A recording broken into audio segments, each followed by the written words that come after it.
Dans cette capsule vidéo, je t'explique comment ajouter des fichiers dans une équipe. Donc, comment partager des fichiers à des élèves. Première des choses, on ouvre Team, on sélectionne Équipe dans le menu de gauche et on entre dans notre équipe.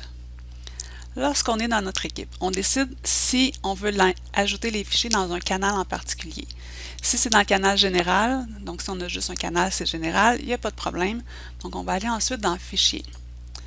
Lorsqu'on est dans le fichier, la première fois qu'on se connecte, on va nous faire installer le support de cours.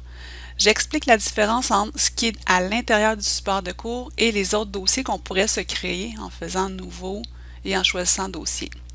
Donc, tout ce qui est à l'intérieur du support de cours. Donc, c'est un dossier qui est créé automatiquement par Team.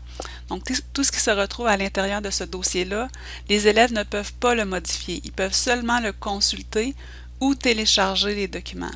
Alors que dans les autres dossiers qui sont à l'extérieur de support de cours, les élèves vont pouvoir aller modifier. Donc, ils vont pouvoir aller ajouter des éléments, mais également effacer des fichiers.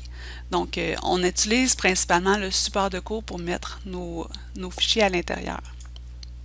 Donc, quand j'entre à l'intérieur de support de cours, j'ai déjà ici classé certains de mes dossiers, mais vous pouvez aller créer de nouveaux dossiers. Donc, vous pourriez par exemple utiliser, faire des dossiers par matière, donc mathématiques, français, etc., ou y aller avec des thèmes ou des chapitres. Et ensuite, vous allez pouvoir ajouter des nouveaux fichiers. Si vous cliquez sur les documents Word, Excel, PowerPoint, etc., ce sont de nouveaux fichiers vides. Si dans ton cas, tu veux envoyer des fichiers qui existent déjà dans ton ordinateur, tu dois faire téléverser ou charger. Donc, selon la langue, parfois, on a chargé à la place de téléverser.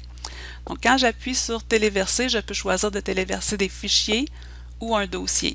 Donc, si je choisis fichier, ça va m'ouvrir une fenêtre et je vais pouvoir aller sur mon ordinateur et aller sélectionner les fichiers que je veux téléverser.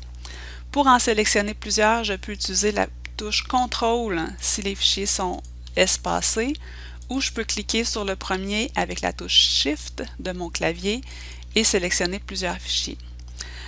La dernière fois qu'on l'avait testé, il y a une limite de 10 fichiers à la fois. Donc, si jamais vous voulez en télécharger plus que 10, vous allez devoir le faire à plusieurs étapes. Donc, supposons que je veux téléverser plutôt ce fichier-là.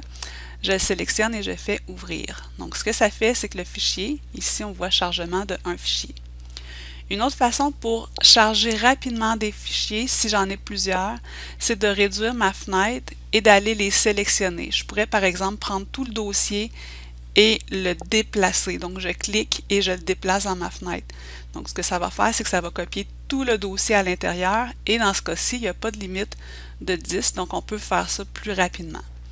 Donc, ça, c'était pour la partie support de cours. Si je veux mettre des dossiers, des documents que les élèves vont pouvoir modifier en ligne ou qui vont pouvoir ajouter. Donc, c'est le même principe. Donc, je peux me créer un dossier, je peux entrer à l'intérieur et je peux téléverser également des fichiers.